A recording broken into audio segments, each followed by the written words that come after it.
Wilson, you have to stop her. Hindi pwedeng ungkatin pa lahat ni Caroline. Ako nang bahala. Nakipagkita si Caroline sa abogado niya at pinakita niya ang mga ebidensyang binigay ni Aling Pato, pero giniit naman ng abogado niya na hindi yun sapat.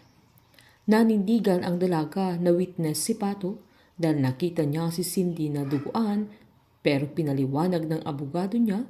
na kahit nakita niya ang duguan ay hindi niya ito nakita sa mismong crime scene, na maging ang narinig niyang pangalang Divine ay maaaring sabihin nila Cindy na ibang Divine ang tinutukoy niya, lalo't na-admit sa isang facility si Pato, kaya maaari nilang sabihin imagination lang niya ang mga bagay na yun dahil baliw ito, kaya hindi sapat ang mga hawak nilang ebidensya para madiin si Cindy na kailangan niyang makahanap ng matibay na ebidensya at magtuturo kay Cindy na mismong nakakita sa scene crime.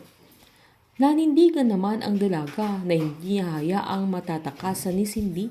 na maaari hindi pa niya mapapatunayan, pero hindi siya titigil hanggat hindi lumalabas ang totoo sa pagkamatay ng mama niya. Kinausap naman ni Monching si Bingo dahil baka kailangan na nilang ilipat si Lola Nene sa public dahil mahal sa private hospital, na baka sakaling maka-avail pa sila ng malasakit program para malibre naman ang gamutan ng kanilang mama. Habang kinausap naman ni Monching si Bingo dahil baka kailangan na nilang ilipat si Lola Nene sa public hospital dahil mahal sa private, na maka-avail sila ng malasakit program sa public na malilibre pa ang mamang nila doon. Nanindigan naman si Bingo na kaya niya yun dahil may pera siya, dahil ang gusto niya ay komportable ang mamang niya na hindi yun mababayaran, at iniisip niyang mauubos ang oras nila sa kapipila kung ililipat nila sa public. Sa pag-uwi naman ni Caroline kay Aling Cathy ay umiiyak na naman ang dalaga dahil hindi niya maintindihan kung bakit pinatay ni Cindy ang mama niya, na dahil lang sa nagsiselos ba siya dahil noong gabing namatay ang mama niya ay lalayo na sana sila, na hindi na din nila sana pupuntahan si Wilson, kaya tinanong ni Aling Cathy kung anong ibig sabihin ng dalaga na lalayo na sana silang mag-ina.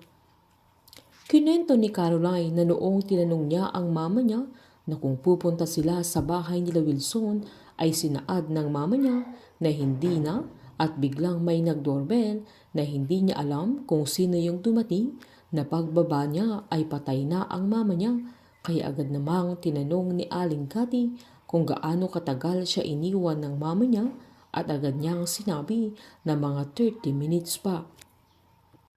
Habang pinagmamasdan naman ni Wilson yung family picture nila, ay pinuntahan siya ni Cindy.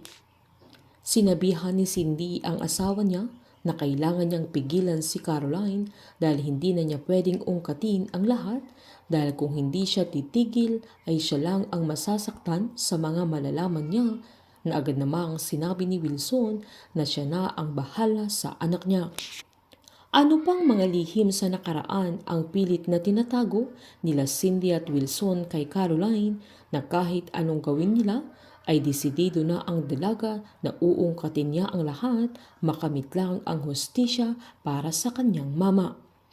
Painit ng painit ang mga tagpo, sabay-sabay po nating subaybayan ang advance episode ng Can't Buy Me Love dito po sa aking channel. Patuloy lamang pong manood at mag-subscribe para ma-update po kayo sa mga susunod na episode. Marami pong salamat.